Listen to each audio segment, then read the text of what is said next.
Episode 8 की starting में हमें तोका और सेरिस दिखाई जाते हैं। तोका कहता है ईवी स्पीड एक चैंपियन है जिसे अभी तक कोई हरा नहीं पाया, जिस वजह से वो बहुत ज्यादा पॉपुलर है और इसलिए अगर मैनेजमेंट को किसी नए को चैंपियन बनाना है तो वो स्पीड को मारने की पूरी कोशिश करेंगे। सेरिस कहती है तो इसका मतलब कल हम उन्हें रोकने वाले हैं। तोका कहता है हमें कल तक का वेट करने की कोई जरूरत नहीं है। फिर तोका और सेरिस स्पीड से मिलने चले जाते हैं। जब वो लोग वहाँ पहुँचते हैं तब स्पीड उनसे पूछती है तुम्हें मुझसे क्या चाहिए। तोका कहता है आपको कुछ बताना है। तोका आगे कुछ कह पाता उससे पहले स्पीड फिर कहती है कि उसे फॉरबिडन विच के बारे में कुछ नहीं पता, लेकिन तोका उसकी बातों को झूठ बताता है और पूछता है क्या विच का तुम्हारे ऊपर कोई एहसान है, लेकिन स्पीड मना करती है। जिसके बाद सेरिस स्पीड की इस बात को भी झूठ बताती है। तोका कहता है अब इस झूठ को बोलना बंद करो। फिर स्पीड उन दोनों के वहाँ आने का कारण पूछती है। तोका बोलता है वो उसकी मदद करने आया है। जो ड्यूक कोलिजियम का इंचार्ज है वो तुम्हें हराने की प्लानिंग कर रहा है। फिर स्पीड उसकी मदद करने का कारण पूछती है। तोका कहता है अगर तुम मर जाओगी तो फॉरबिडन विच के बारे में मुझे कोई भी इंफॉर्मेशन नहीं मिलेगी और मेरे पास एक आइडिया है। अगर हम लोग उस लड़की को किडनैप कर लेंगे जिसे तुम बचाना चाहती हो और आज रात भाग जाएंगे तो सब कुछ ठीक हो जाएगा। स्पीड को तोका की इस बात पर गुस्सा आ जाता है और वो तोका को मारने की धमकी देती है। सेरिस कहती है तुम 2 सालों से लिज के लिए लड़ रही हो और हम बस तुम्हारी मदद करना चाहते हैं। और स्पीड उनके प्लान के लिए शुक्रिया कहती है, लेकिन वो कल होने वाली फाइट से भागना नहीं चाहती। स्पीड कहती है हम उसका किडनैप करके कहीं जा भी तो नहीं सकते हैं, क्योंकि अगर हम सिस्टम को मानकर उसे फ्री नहीं करेंगे तो सोल्जर्स हमारे पीछे जाएंगे और हम पर बाउंटी लगा दी जाएगी। और अगर ये सिर्फ मेरी बात होती तो मुझे इससे कोई फर्क नहीं पड़ता, पर मैं इस बच्ची को इसमें नहीं ढकेल सकती। तोका कहता है मेरे पास एक बहुत अच्छी जगह है छिपने की और वो है फॉरबिडन विच का घर। स्पीड इसको यूजलेस बताती है क्योंकि कोई भी डीमन जोन की गहराइयों तक नहीं पहुंच सकता। फिर तोका कहता है कि कोई भी डीमन जोन का नाम नहीं लेगा जब तक कि उसको उसके बारे में पता ना हो। चाहे हम उस जगह पहुंच ना पाए, पर मैं वादा करता हूँ कि मैं उस लड़की को बचा लूंगा। तो क्या तुम हमारे साथ चलने के लिए तैयार हो? स्पीड कहती है तुम्हारे स्वेडमैन को देखकर तो लग रहा है कि उसे मार्शल आर्ट के बारे में पता है, पर तुम्हें देखकर ऐसा कुछ नहीं लग रहा। तोका कहता है चाहे ऐसा ना हो, पर फिर भी मेरे पास मैजिक की नॉलेज है, मैं आसानी से स्केलेटन किंग को हरा सकता हूँ। लेकिन स्पीड स्केलेटन किंग को खतरनाक बताती है और डीमन जोन के मॉन्स्टर्स को तो उनसे भी ज्यादा खतरनाक बताती है। तोका कहता है मैं तुम्हें एक चीज बताता हूँ, मैंने ही ब्लैक ड्रैगन नाइट्स को मारा है। स्पीड इसको इम्पॉसिबल बताती है। तोका बोलता है इससे कुछ साबित होगा या नहीं, पर फिर भी मैं तुम्हें दिखा सकता हूँ। और तोका स्पीड को पैरालाइज कर देता है और बोलता है अब हिलने की कोशिश मत करना, वरना हिलने से तुम्हारे शरीर में खून निकलना स्टार्ट हो जाएगा और इसी पावर की वजह से मेरे जैसे कमजोर आदमी ने सीविट को मार दिया। तब सेरिस एक प्रूफ के बारे में बताती है। वो बताती है कि ब्लैक ड्रैगन नाइट मेरे ही पीछा कर रहे थे और मैंने अपनी आंखों से उनकी मौत देखी है। तोका कहता है ये तुम पर डिपेंड करता है कि तुम्हें मुझ पर विश्वास है या नहीं, लेकिन मैं बस ये दिखाना चाहता था कि मेरे पास उस लड़की को बचाने लायक ताकत है। और फिर तोका स्पीड के ऊपर से पैरालाइज को हटा देता है। तब स्पीड तोका की ताकत को मानती है, लेकिन फिर भी तोका के साथ जाने को मना कर देती है क्योंकि वो फाइनल फाइट को लड़ना चाहती है और वो इसकी मदद से उस लड़की को भी आजाद करना चाहती है, क्योंकि वो मानती है वो हर बार जीती है और वो इस बार भी जीतेगी। और वैसे भी वो तोका और सेरिस पर भरोसा नहीं करती। सेरिस कहती है मेरे मास्टर सिर्फ तुम्हें बचाना चाहते हैं। स्पीड कहती है क्या तुम किसी ऐसे पर भरोसा कर सकती हो जिससे तुम अभी अभी मिली हो? और वैसे भी ब्लड फाइट की दुनिया और मेरे बीच में बहुत ज्यादा संबंध है, इसलिए मुझे उस जगह पर ज्यादा भरोसा है। तोका पूछता है क्या तुम सच में उस ड्यूक पर विश्वास करती हो? जितना मैंने उसके बारे में सुना है उससे वो मुझे बस यही पता चला है कि वो एक अच्छा इंसान नहीं है। तो क्या तुम्हें सच में लगता है कि वो तुम्हें आजादी दे देगा? स्पीड भी मानती है कि वो ऐसा पर्सन नहीं है जिसकी तारीफ की जाए, पर मुझे इस बात पर विश्वास है कि वो अपनी बात से नहीं मुकरेगा, क्योंकि ड्यूक एक इंसान है तो वो इतना क्रूर तो नहीं हो सकता। इसलिए मुझे ब्लड फाइट की दुनिया पर पूरा विश्वास है। तोका पूछता है तुम्हें ब्लड फाइट की दुनिया पर इतना ज्यादा भरोसा क्यों है? क्या तुम मुझसे होश में रहकर बात कर रही हो? तोका कहता है माफ करना, मैंने तुम्हें इतनी रूडली बात की और मैं उम्मीद करता हूँ कि कल की तुम्हारी बैटल अच्छी हो जाए, लेकिन फिर भी हम लोग कल सुबह यहाँ से जा रहे हैं। अगर तुम्हारा मन बदले तो हम लोग तुम्हें सुबह सुबह मेन गेट के सामने मिलेंगे। फिर वो लोग वहाँ से चले जाते हैं। फिर सेरिस कहती है मुझे माफ करना, मैंने आपकी परमिशन के बिना उसे अपनी असलियत बता दी। तोका कहता है कोई बात नहीं, तुम्हारी इस बात की वजह से उसे हमारी स्टोरी पर भरोसा हो गया। हम देखते हैं आशिंटो ग्रुप के लोगों ने एक घर को सील किया है और लोगों को बताया कि वहाँ का मालिक कर्स है जिसने खुदकुशी कर ली है। इसके बाद आशिंटो ग्रुप के लोग एक लड़की को तंग कर रहे थे और उसे अपने लीडर के पास चलने को कहते हैं और सेरिस को ये देख गुस्सा आ जाता है। फिर वो लड़ने के लिए तैयार हो जाती है, लेकिन तोका उसे रोक देता है और आशिंटो ग्रुप के मेंबर्स पर अपनी नई स्किल बर्जर्क और डार्क से हमला कर देता है, जिससे वो लोग अंधे होकर एक दूसरे पर हमला करने लगते हैं। फिर सीन शिफ्ट होता है, हम देखते हैं तोका और सेरेस सुबह सुबह मेन गेट के सामने चले जाते हैं और तोका कहता है हम सिर्फ 4 घंटे तक स्पीड का इंतजार करेंगे। सेरेस कहती है क्या कोई ऐसा फ्यूचर नहीं है जिसमें वो अपनी फ्रीडम को हासिल करके उस लड़की के साथ फ्रीली होकर रह सके। तोका कहता है ऐसा कुछ नहीं होने वाला, क्योंकि यहाँ का जो ड्यूक है वो बहुत घटिया आदमी है, इसलिए उनके पास ऐसा कोई फ्यूचर नहीं है और जब तक स्पीड ऐसे इनोसेंट बनी रहेगी उनकी एंडिंग हैप्पी नहीं हो सकती। और जो लोग जहर लाते हैं वो लोग खुद उसी जहर का शिकार हो जाते हैं और यही चीज स्पीड के साथ होगी अगर उसने कंट्रोल करना नहीं सीखा। सीन स्पीड की तरफ शिफ्ट होता है। स्पीड को नींद नहीं आ रही और वो तोका की बातों की वजह से परेशान है, जिस कारण वो ड्यूक से मिलने चली जाती है, लेकिन वो छिपकर ड्यूक की बातें सुनने लगती है। यहाँ ड्यूक का साथी स्पीड के फाइनल मैच के बारे में उसको बता रहा है। ड्यूक बोलता है तुमने सही कहा, क्योंकि उसके जैसा कोई भी ब्लड फाइटर नहीं है जिसे ऑडियंस ने इतना ज्यादा प्यार दिया हो। स्पीड सोचती है मैंने बेकार में इस पर शक किया और मुझे अब वापस जाना चाहिए। तभी ड्यूक का साथी बोलता है क्या स्पीड भी कल प्लान के अकॉर्डिंग मारी जाएगी? ड्यूक जवाब में कहता है बिल्कुल ऐसा ही होगा, क्योंकि कल मैं फाइट से पहले ही उसे जहर दे दूंगा। मैंने उसके जैसे बेकार ह्यूमनॉइड के लिए इतनी बढ़िया जगह बनाई, इसलिए मैं उसे ऐसे कैसे जाने दे सकता हूँ। और जब वो कल हार जाएगी तब हम उसकी स्किन को उतार कर विनर को दे देंगे। तब ड्यूक का साथी बोलता है फिर तो हम विनर को लियोपोल्ड विनर कह सकते हैं, लेकिन आप उस डार्क एल्फ का क्या करेंगे, क्योंकि स्पीड इतने टाइम तक उसी की वजह से लड़ रही थी, और क्या आप उस पर तरस खाकर उसको छोड़ देंगे? ड्यूक जवाब देता है कि वो उस बच्ची की देखभाल करेगा, क्योंकि अभी तो वो छोटी है, पर बड़ी होने पर एक खूबसूरत लड़की बनेगी और अगर मेरा मन हुआ तो मैं उसे बेच दूंगा। ड्यूक का साथी कहता है आपने स्पीड के साथ में बहुत वक्त बिताया है, तो क्या आपको उससे लगाव नहीं हुआ? ड्यूक जवाब देता है उन जैसों से लगाव कौन कर सकता है। ये सुनकर स्पीड को गुस्सा आ जाता है और वो सोचती है ड्यूक तो बहुत ही घटिया इंसान है और अगर मैंने उस बच्ची की मदद नहीं की तो वो बच नहीं पाएगी। फिर स्पीड चली जाती है। जाते हुए स्पीड को आशिंटो ग्रुप का लीडर मोजी मिलता है। वो स्पीड की अगली फाइट के लिए उसको ऑल द बेस्ट कहता है और आशिंटो ग्रुप के लोग मोजी को एक प्रॉब्लम के बारे में बताते हैं। फिर स्पीड तोका से मिलने चली जाती है। तोका कहता है तुम्हारे आने का मतलब तुमने हमारी बात मान ली, तो बताओ क्या हम उस बच्ची को साथ लेकर जाएंगे? स्पीड जवाब देती है मैं उसको पीछे छोड़कर नहीं जाऊंगी। फिर वो लोग लिज को लेने के लिए चले जाते हैं। दूसरी तरफ लिज रेस्टोरेंट में काम कर रही है, लेकिन उसकी ओनर उसके साथ बुरा व्यवहार करती है। तभी एक कस्टमर कहता है क्या ये कभी रोती या हंसती नहीं है, या फिर इसमें कोई इमोशन ही नहीं है? फिर ओनर बोलती है ये तो बस टफ होने का दिखावा कर रही है और उसे जोर जोर से मारने लगती है और दर्द के कारण वो रोने लगती है। तभी लिज को स्पीड की याद आती है और वो अपनी बहन स्पीड की तरह स्ट्रॉन्ग बनने के बारे में सोचती है, लेकिन वो ओनर लिज को और ज्यादा डराने लगती है और वो कस्टमर वहाँ से चला जाता है। लिज सोचती है मुझे माफ कर देना सिस्टर, मैं बहुत ज्यादा कमजोर हूँ। इतने में स्पीड वहाँ आ जाती है और उस ओनर को धमकी देती है और फिर लिज को वहाँ से ले जाती है। फिर वो ओनर रोने लगती है और वादा करती है कि किसी को भी नहीं बताएगी। स्पीड और लिज चले जाते हैं। स्पीड कहती है मुझे माफ करना लिज, अब हम यहाँ नहीं रह सकते, तो क्या तुम मेरे साथ चलोगी? और लिज स्पीड के साथ कहीं भी जाने को तैयार हो जाती है। तब स्पीड ओनर से कहती है कि स्पीड अचानक से गायब हो गई और अगर लिज को ढूंढना है तो साउथ की ओर जाना होगा और अगर तुमने ऐसा किया तो मैं तुम्हें जिंदा छोड़ दूंगी। फिर वो ओनर स्पीड की बात मान लेती है और वो रोकर लिज से माफी मांगने लगती है। फिर लिज और स्पीड वहाँ से चले जाते हैं। फिर तोका ओनर के पास आता है। फिर तोका उनके पास आता है और उन्हें वहाँ से जाने को कहता है। इसके बाद तोका ओनर से बोलता है तुम इन आंसुओं से स्पीड को धोखा दे सकती हो पर मुझे नहीं। फिर ओनर कहती है क्या तुम्हें ये लगता है कि तुमने जो किया तुम उससे बच जाओगे, इसलिए तुम सब लोग मरोगे? तोका कहता है मैं तुम्हारी असलियत जानता हूँ, जब तुम जोर जोर से चिल्लाती हो तब तुम साथ वाली किसी चीज को जोर जोर से मारती हो ताकि उससे ऊंची आवाज आए और तुम्हें इसमें मजा आए, पर जो इसे सुनता है उसे बिल्कुल मजा नहीं आता। तब मुझे अपना बचपन याद आ जाता है, इसलिए मुझे ऐसे लोगों से नफरत है। वो ओनर कहती है तुम्हें समझ नहीं आ रहा ड्यू को अगर तुम्हारे बारे में पता चला तो वो तुम सबको मार डालेगा, लेकिन सिर्फ मैं हूँ जो तुम्हें उससे बचा सकती है, इसलिए मेरे सामने भीख मांगो। तभी तोका उसे पैरालाइज करके पॉइजन कर देता है और वो ओनर तोका को मॉन्स्टर बताती है और अगर तोका उसे छोड़ देगा तो वो स्वर्ग में जाएगा और अगर नहीं तो वो नर्क में जाएगा। तोका कहता है हम दोनों ही मॉन्स्टर हैं और मैं अपने बदले के लिए कुछ भी करूंगा और किसी भी हद तक जाऊंगा, इसलिए हम दोनों नर्क में जाएंगे। और तोका अपने ग्रुप के पास चला जाता है। लिज अपने आप को इंट्रोड्यूस करती है। फिर तोका और सेरेस अपना असली नाम उन दोनों को बताते हैं। फिर लिज कहती है लॉर्ड तोका आप जो कहेंगे मैं वही करूंगी, तो प्लीज मुझे मेरी बहन के साथ रहने दीजिए। तब तोका कहता है हम जिस जगह जा रहे हैं हम वहाँ मर सकते हैं, लेकिन लिज को इससे तब तक कोई फर्क नहीं पड़ता जब तक वो उसकी बहन स्पीड के साथ है। और तोका इस बात के लिए मान जाता है और उनको पिगीमारू से मिलाता है। और जंगल में जाते हुए स्पीड कहती है मैं तुम लोगों को फॉरबिडन बीच के रास्ता बता दूंगी, लेकिन ये बताओ कि तुम उससे मिलना क्यों चाहते हो। तोका कहता है मेरे पास एक पुरानी लिखावट है जिसे शायद फॉरबिडन विच पढ़ सकती है। स्पीड कहती है इसका मतलब तुम विच को नुकसान नहीं पहुंचाओगे। तोका बोलता है जब तक वो मेरे लिए खतरा नहीं है तब तक मैं उसको कुछ नहीं करूंगा। स्पीड कहती है मैं तुम्हारे फ्यूचर देख नहीं सकती, पर मैं अपनी जिंदगी को लेकर तुम पर भरोसा कर सकती हूँ। लेकिन अचानक से ऐसा कैसे हो गया। स्पीड बताती है अगर तुम मुझे अपने साथ ले जाना चाहते हो तो तुम लिज को यूज करके मुझे डराकर अपने साथ ले जा सकते थे, पर तुमने ऐसा नहीं किया, जिसका मतलब तुम अच्छे इंसान हो। तोका कहता है तुम अब भी ये कह रही हो जबकि हम अभी मिले हैं। स्पीड कहती है मैंने अभी अभी सीखा है कि भरोसा समय का मोहताज नहीं होता। फिर वो लोग घोड़े पर बैठ जाते हैं। सेरिस कहती है क्या एक बच्चे के साथ डीमन जोन जाना सेफ रहेगा। तोका बताता है मैं किसी भी कीमत पर उस लड़की की रक्षा करूंगा। तब सेरिस तोका को एक अच्छा इंसान बताती है। तोका बोलता है ऐसा कुछ नहीं है, मेरे पास उस लड़की को बचाने का कारण है, क्योंकि स्पीड डीमन जोन जा चुकी है और विच के साथ उसका कोई कनेक्शन है, तो इसलिए स्पीड के जरिए विच से आसानी से मिल सकते हैं। लेकिन लिज और विच दोनों ही डार्क एल्फ हैं, तो अगर लिज हमारे साथ रहेगी तो फॉरबिडन विच से मिलने में आसानी होगी। सेरिस तोका को दूर की सोचने वाला बताती है। थोड़ी दूर जाने के बाद उन्हें पता चलता है कुछ लोग उनका पीछा कर रहे हैं। तोका कहता है इन लोगों ने इतनी जल्दी हमें कैसे ढूंढ लिया। स्पीड कोलोजियम छोड़ने से पहले किसी से मिली थी जिसका नाम मोजी था। तोका सोचता है ये आशिंटो ग्रुप का मेंबर है, लेकिन स्पीड अपनी गलती मानती है और वो खुद ठीक करेगी। तोका कहता है तुम कुछ नहीं करोगी, तुम कितने भी स्ट्रांग हो पर इनसे अकेले नहीं लड़ सकती, और वैसे भी अगर तुम यहाँ हार जाओगी तो मैं फॉरबिडन विच के पास कभी नहीं पहुँच पाऊंगा, तो इसलिए हम प्लान के अकॉर्डिंग चलेंगे। तब हम देखते हैं तोका के प्लान के अकॉर्डिंग सेरिस घोड़ों पर आग बांध देती है और आग की वजह से एक ग्रुप घोड़ों के पीछे चला जाता है और सेरिस तोका के प्लान को सक्सेस होने के बारे में बताती है और तोका आशिंटो ग्रुप के बारे में पूछता है। सेरिस कहती है मैंने उसको नहीं देखा। स्पीड कहती है फर्स्ट ग्रुप में पक्का ड्यूक के प्राइवेट सोल्जर होंगे और सेकंड ग्रुप में शायद आशिंटो। तोका कहता है चलो स्पीड लीजा के साथ जाकर थोड़ी देर छिप जाओ। तोका बोलता है सेरिस हमारे पास है लड़ने के लिए, और अगर तुम भी लड़ोगी तो लिज को यहाँ पर कौन बचाएगा। और स्पीड तोका की बात मान जाती है। तोका सोचता है एनिमी के बारे में हमारे पास ज्यादा इन्फॉर्मेशन नहीं है, पर इतना आइडिया है मोजी को हैंडल करना थोड़ा मुश्किल होगा। फिर सेरिस और तोका लड़ने के लिए तैयार हो जाते हैं। तब स्पीड कहती है क्या आपके पास जीतने का कोई चांस है। तोका बताता है अगर हम किसी के साथ सामने से नहीं लड़ सकते तो उन्हें वहां ले जाना चाहिए जहां हमारे लिए एडवांटेज हो। तो चलो अब शुरू किया जाए, और ये चैप्टर यहीं एंड हो जाता है।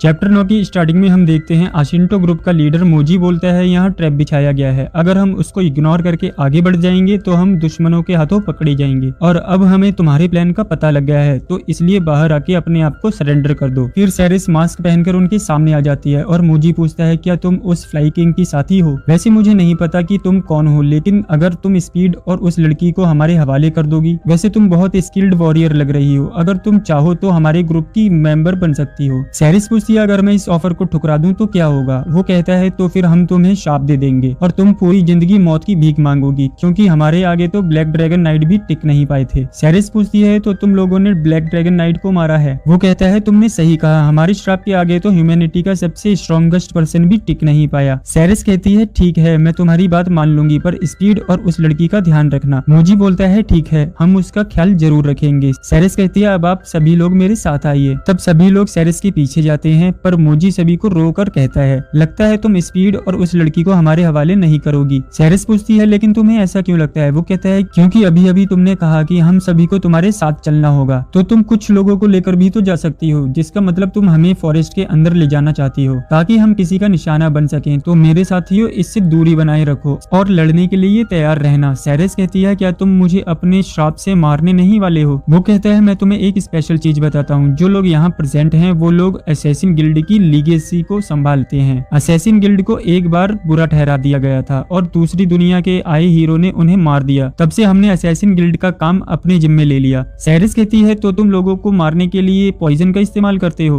वो कहता है तुमने सही कहा, हमारे पास ज्यादा एडवांस पॉइजन है जो उस स्पेशल फॉर्मूला से बना है जो हमारे पूर्वजों ने छोड़ा है। सेरिस कहती है तो तुम्हारा श्राप तो वो पॉइजन है जिसका कोई सबूत भी नहीं रहता है। वो कहता है तुमने सही कहा, पर लोगों को हमारे श्राप पर विश्वास करने के लिए एक कहानी चाहिए थी और तभी हमें ड्रैगन नाइट मरे हुए मिले जिनके पीछे का कारण कोई नहीं जानता और इसी वजह से हमने क्लेम किया हमने ही उन्हें मारा है, जिससे लोगों को हमारे श्राप पर भरोसा हो गया। तो अब जब इतना सब हो गया है तो हम लोग हमारे श्राप को इग्नोर नहीं कर सकते और इस दुनिया में सबसे ज्यादा वो लोग जीते हैं जिनकी लड़ाई का कोई एविडेंस नहीं होता। सेरेस पूछती है लेकिन तुम यहाँ करना क्या चाहते हो? हम लोग जुआन फैमिली को यूज करके इस कंट्री के सेंटर पर हमला करना चाहते हैं ताकि हम लोग इस कंट्री पर कब्जा कर सकें। वैसे तुम लोग ये तो बताओ कि तुम्हारे दोस्त कहाँ गए? सेरेस कहती है स्पीड और उस लड़की के अलावा मैं ही यहाँ पर हूँ। वो कहता है इस बात पर विश्वास करना थोड़ा मुश्किल है क्योंकि तुम्हें कैसे लगता है कि तुम अकेले ही हमारा सामना कर सकती हो? उसका प्रूफ मैं अभी दे देती हूँ। तभी सेरेस अपने मास्क को उतार देती है और कहती है मैं तुम्हारा सामना इसलिए कर सकती हूँ क्योंकि मैंने ब्लैक ड्रैगन नाइट का सामना किया है और मैं वहाँ से जिंदा भी बची हूँ। तभी वो कहता है तो तुम फ्लाइंग किंग की साथ ही सेरेस आश्रिन हो, तो क्या तुमने उन ब्लैक ड्रैगन नाइट को मारा है? सेरेस कहती है तुमने बिल्कुल सही कहा। वो कहता है पर मुझे इस बात पर भरोसा नहीं है। मैं तो ये भी इमेजिन नहीं कर सकता कि तुम ह्यूमैनिटी के सबसे ज्यादा ताकतवर इंसान से ज्यादा ताकतवर कैसे हो सकती हो। चलो मैं तुम्हें कुछ लोगों से मिलाता हूँ। पहला है बर्क जो कि आखिरी फाइट में स्पीड के साथ लड़ने वाला था और दूसरा है इसका भाई वर्गन। ये दोनों ही आशिंटो ग्रुप के ताकतवर लोग हैं। इसे तुम तकदीर मानो या फिर कुछ और, पर इनके छोटे भाई का नाम जेरेस था जो कि उस व्हाइट वॉकर टीम का मेंबर था जो कि तुम्हारा पीछा कर रहे थे। तो अब तुम क्या करने वाली हो सेरेस आश्रिन? क्योंकि मेरे साथियों ने तुम्हें पीछे से भी घेर लिया है। हम लोग असैसिन हैं तो हम अपनी प्रेजेंस को छुपाकर पीछे से भी घेर सकते हैं और ये तो मानना पड़ेगा कि तुम बहुत ज्यादा खूबसूरत हो। मैं तुम्हें पर्सनली ट्रांसफॉर्म करके कर्स कोट की दासी बनाऊंगा क्योंकि कोई कितना भी ताकतवर हो लेकिन वो कर्स के आगे नहीं टिक सकता। अब तुम हार चुकी हो तो तुम हमारे आगे झुक जाओ। और सेरेस नीचे झुक जाती है और तोका को याद करने लगती है। तब तोका पिगीमारू के साथ मिलकर अपनी पावर को एक्टिवेट कर देता है और बताता है अब मैं तुम्हें ऐसा कर्स दिखाऊंगा जिसके बारे में तुम कुछ नहीं जानते हो। फिर वो सबको पैरालाइज करके बोलता है लगता है तुमने एक्सपेक्ट नहीं किया था कि मैं तुम पर इतनी दूर से भी हमला कर सकता हूँ। वो कहता है अचानक मेरे बाकी साथी कहाँ गए? तोका बताता है मैंने पहले ही उनको ठिकाने लगा दिया है। फिर तोका सबको पॉइजन कर देता है। फिर तोका कहता है जब स्पीड वहाँ से भागने लगी थी तभी तुम्हें इस बात का एहसास हो गया था जिस वजह से मैं तुम्हें हल्के में नहीं ले सकता था और जब तुम यहाँ पहुंचे तो तुम्हें लगा कि फॉरेस्ट में इस तरह अंदर नहीं जाना चाहिए, जिस वजह से मैंने ये चाल चली ताकि तुम्हें लगे कि हम लोग तुम्हें फॉरेस्ट के अंदर लेकर जाना चाहते हैं। लेकिन देखो तुम हमारे जाल में फंस गए और अब तुम मरने वाले हो और सभी लोग मर जाते हैं। फिर सेरेस बोलती है सब कुछ वैसे ही हुआ जैसा कि मास्टर ने सोचा था। तब तोका बोलता है हम तो बस इसके अकॉर्डिंग काम कर रहे थे, लास्ट में हमारा फायदा हुआ लेकिन ये इनकी गलती थी क्योंकि इन्होंने और ज्यादा पॉसिबिलिटीज के बारे में नहीं सोचा और मुझे मानना पड़ेगा सेरेस तुम पर इस प्लान की जिम्मेदारी देकर मैंने बिल्कुल सही किया। तो सेरेस क्या तुम अब स्पीड और लिज को इस बारे में बता दोगी? तभी तोका देखता है कि जिस ग्रुप को तोका ने पहले भगाया था वो अब वापस आ रहे हैं। तब तोका पिगीमारू को फिर से उसके साथ कनेक्ट करने के लिए कहता है लेकिन पिगीमारू तैयार नहीं होता। फिर स्पीड कहती है कुछ चीजें ऐसी भी होती हैं जिनको तुम देख नहीं सकते, तो चलो मैं तुम्हारा साथ देती हूँ। तोका कहता है ठीक है स्पीड और सेरेस तुम जाकर लिज का ध्यान रखो। तभी सेरेस और लिज वहाँ से चले जाते हैं। तब तोका कहता है क्या तुम ये पता कर सकती हो कि वो कितने लोग हैं? स्पीड कहती है मुझे इसका आइडिया है और उससे लड़ने चली जाती है। तब हम देखते हैं उस ग्रुप में ड्यूक के सोल्जर्स हैं और वो स्पीड को देखकर उस पर हमला कर देते हैं। फिर तोका उन सबको पैरालाइज करके पॉइजन कर देता है। तभी वहाँ ड्यूक और उसका साथी वहाँ आ जाते हैं। तभी ड्यूक बताता है अब तुम यहाँ से नहीं भाग सकते। फिर ड्यूक का साथी कहता है तुमसे दोबारा मिलकर अच्छा लगा स्पीड। ड्यूक तुम्हारे कटे हुए सिर को सबको दिखाना चाहता है और उस लड़की को तुम्हारी ही चमड़ी से बने हुए कपड़े में देखना चाहता है। इस तरह तुम उस लड़की के साथ भी रह पाओगी। ड्यूक कहता है जब मैं इस लड़की को बेचूंगा तब मैं इस चीज का कंफर्म करूंगा कि वो तुम्हारी ही चमड़ी से बने कपड़ों में बेची जाए। तब तोका उन्हें भी पैरालाइज करने की कोशिश करने लगता है पर हमें पता चलता है कि वो 80 से ज्यादा लोगों को टारगेट नहीं कर सकता, जिस वजह से ड्यूक के साथियों को अंधा कर देता है और स्पीड एक एक करके उन सभी पर हमला कर देती है। तभी कुछ लोग वहाँ से भागने की कोशिश करते हैं। तब तोका कहता है स्पीड अगर तुम्हें कोई भी भागता हुआ दिखे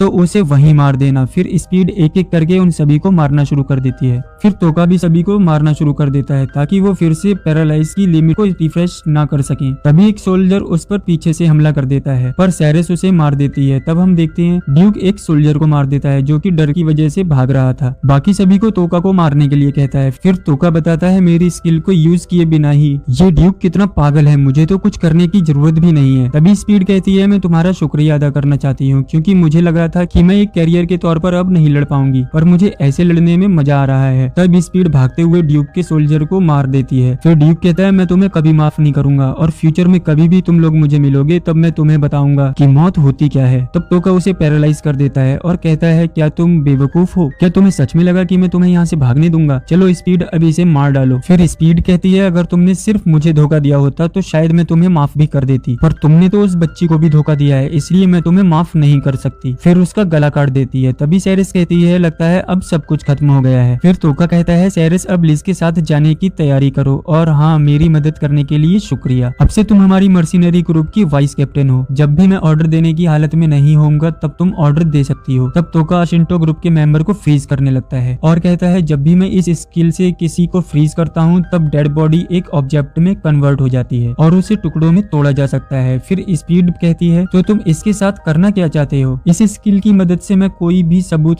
छोड़े बिना बॉडी को डिस्पोज कर सकता हूँ। यहाँ जो भी लाशें गिरी हैं इस सॉर्सरर की हैं जिन्होंने ब्लैक ड्रैगन नाइट को मारा है, तो इसलिए मैं इस चीज का ब्लेम इन्हीं पर डालना चाहता हूँ ताकि हमारे बारे में किसी को कुछ पता न चल पाए। दूसरी तरफ ऊजा किंगडम का किंग आशिंटो ग्रुप के गायब हो जाने की वजह से बहुत ज्यादा हैरान हो जाता है। फिर एक पर्सन बताता है कि सिर्फ ड्यूक और उसके प्राइवेट सोल्जर की लाशें मिली हैं। तभी ऊजा किंगडम का किंग बताता है मैं तो उन्हें कठपुतली की तरह इस्तेमाल करना चाहता था, लेकिन लगता है अब ऐसा नहीं हो सकता। इस समय सबसे बड़ी प्रॉब्लम तो ये है कि मैं गॉडेस वीसीएस को इसके बारे में क्या बताऊंगा। तब वो कहता है जाओ जल्दी से आशिंटो ग्रुप को ढूंढो। दूसरी तरफ लिज पुराने रेस्टोरेंट के ओनर को याद करके परेशान होती है। तभी सैरिस लिज से उन बातों को भूलने के लिए कहती है और उन्हीं लोगों पर भरोसा करने को कहती है जिन लोगों पर उसको विश्वास है। तब सैरिस की बातों पर भरोसा करने के लिए तैयार हो जाती है और सैरिस को अपनी बड़ी बहन कहती है। तब स्पीड और वो सो जाते हैं। फिर सैरिस कहती है मैं आसपास नजर रख रही हूँ, अगर आप चाहें तो मेरी गोद में सर रखकर सो सकते हैं। तभी तोका कहता है थक तो तुम भी काफी गई हो, तो क्या तुम मेरी गोद में सर रखकर सोना नहीं चाहती? तब सैरिस तोका की गोद में सर रखकर सो जाती है, जिसे देख तोका शॉक हो जाता है। फिर सैरिस पूछती है क्या आप मजाक कर रहे थे? तोका कहता है हाँ, मैं तो मजाक ही कर रहा था। सैरिस कहती है मुझे माफ कर देना। तोका कहता है कोई बात नहीं, ऐसी चीजें होती रहती हैं। तोका कहता है वैसे मैं भी तुम्हारे कानों को छूना चाहता हूँ। वो कहती है मुझे इसमें कोई परेशानी नहीं है, आप इन्हें छू सकते हैं। तब तोका सैरिस के कानों को छूने लगता है, जिससे सैरिस को गुदगुदी होती है और थोड़ी देर बाद वो कहती है क्या आपको लिज और स्पीड के साथ कोई स्पेशल अटैचमेंट है? तोका कहता है तुम्हें ऐसा क्यों लगता है? वो कहती है क्योंकि आप उनके साथ बहुत प्यार से पेश आते हैं, जैसे कि आप मेरे साथ पेश आते हैं। क्या इन्हें भी देखकर आपको अपनी आंटी की याद आती है? तोका बताता है स्पीड मुझे मेरे अंकल की याद दिलाती है, क्योंकि मेरे अंकल भी स्पीड की तरह अच्छे थे। लिज में मुझे मैं दिखाई देता हूँ। लिज और मैं बिल्कुल एक जैसे एनवायरमेंट में पले बड़े हैं, हम दोनों में बस एक ही अंतर है, अब मैं हर चीज को मार सकता हूँ जो भी मुझे डराने की कोशिश करता है, और मैं यहाँ बस अपना बदला लेने आया हूँ। तो इसलिए तुम जब मर्जी हो मेरी इस बदले की जर्नी को छोड़कर जा सकती हो, ये बदला सिर्फ मेरा है। तब सैरिस कहती है मुझे भी एलियन की गॉडेस कुछ खास पसंद नहीं है, इसलिए मैं आपको छोड़कर नहीं जाऊंगी, और वैसे भी मुझे वाइस कैप्टन का एक इम्पोर्टेंट रोल मिला है। तोका कहता है फिर ठीक है, अगर तुम मेरे साथ चलना चाहती हो तो मुझे इससे कोई प्रॉब्लम नहीं है, और इस चीज के लिए मैं तुम्हारी कोई भी विश पूरी करूंगा। तो अगर तुम्हें कुछ भी मांगना है तो तुम बेझिझक मांग सकती हो, पर ध्यान रखना मैं जो कर सकता हूँ मैं तुम्हें सिर्फ वही दे सकता हूँ। फिर तोका सैरिस को सोने के लिए कहता है और उस पर स्लीप स्किल का इस्तेमाल करके उसे सुला देता है। तभी हम दूसरी तरफ देखते हैं जहाँ अयाका और नयांतन आपस में ट्रेनिंग कर रहे हैं। फिर नयांतन बताती है कि तुम्हारे अंदर बहुत ज्यादा पोटेंशियल है और समय के साथ साथ तुम मुझे स्किल में पीछे छोड़ दोगी, पर अपने प्रॉमिस के बारे में याद रखना, इस ट्रेनिंग के बारे में किसी को भी पता नहीं चलना चाहिए, क्योंकि गॉडेस कभी भी इस चीज की परमिशन नहीं देगी, और मुझे यकीन है कि तुम बहुत ज्यादा ताकतवर बनोगी। फिर अयाका पूछती है मुझे ये तो बताइए कि आप मुझे ट्रेनिंग देने के लिए मान कैसे गई? तब नयांतन बताती है तुम्हारे अंदर कुछ ऐसा है जो मुझे मेरी बहन की याद दिलाती है। इस दुनिया में या तो आप किसी को खा सकते हो या फिर आपको कोई खा लेगा, और अगर तुम वीकनेस दिखाओगी तो तुम शिकार बहुत जल्दी बनोगी। दूसरी तरफ तोका ने लिज को नए कपड़े दिए हैं, जिसमें लिज बहुत ज्यादा खुश होती है और तोका को इसके लिए थैंक यू कहती है। फिर सैरिस तोका से अपने ग्रुप का नाम रखने के लिए कहती है और उसे Lord of the flying brigade का नाम सजेस्ट करती है, क्योंकि ये वही नाम है जो पुरानी फ्लाई किंग की आर्मी का नाम था, और सभी को ये नाम बहुत अच्छा लगता है। हम देखते हैं वो लोग डीमन जोन के पास पहुंच जाते हैं। फिर तोका पूछता है ये कैसा अजीब पेड़ है? तब स्पीड बताती है ये करप्टेड ट्री है, कहा जाता है किसी टाइम ये पेड़ बहुत ज्यादा माना जाता था। तो चलो अब मेरे राइट हैंड में मैजिक भरो। ये एक मैप है जिसे सिर्फ ट्राइबल के चीफ या फिर उनके बच्चों को दिया जाता है। इसमें जो ग्रीन डॉट है वो हमारी पोजीशन है और रेड डॉट फॉरबिडन विच की। तो अब हम इसी की मदद से फॉरबिडन विच के पास पहुंचेंगे। रात को तोका सोचता है मैं चाहे जो मर्जी कर लूं, पर मैं अपने गुस्से को उस गॉडेस के खिलाफ शांत नहीं कर पा रहा। मुझे लगा था कि समय के साथ सब कुछ ठीक हो जाएगा, पर यहाँ कुछ नहीं बदला है। मैं उस गॉडेस वीसीएस को नर्क में पहुंचा कर रहूंगा। गोल्डन डीमन जोन सबसे ज्यादा खतरनाक जगह है, जिसका मतलब मुझे बहुत सारे एक्सपीरियंस मिलेंगे। मैं अभी तक एस क्लास और ए क्लास के हीरोज तक नहीं पहुंच पाया हूँ, पर मैं बहुत जल्द उन तक पहुंच जाऊंगा, जिसके लिए मैं लेवल अप करूंगा। मैं डीमन जोन के सारे क्रिएचर्स को मारकर उनसे एक्सपीरियंस एक्सपीरियंस गेन करूंगा ताकि मैं सबका सामना कर सकूं। दूसरी तरफ गॉडेस कहती है आप सभी के लेवल सच में बहुत अच्छे से बड़े हैं, जिससे मैं बहुत ज्यादा खुश हूँ। पर मैं आपको बता दूं कि अगर आपके लेवल बड़े हैं तो इसका मतलब ये नहीं है कि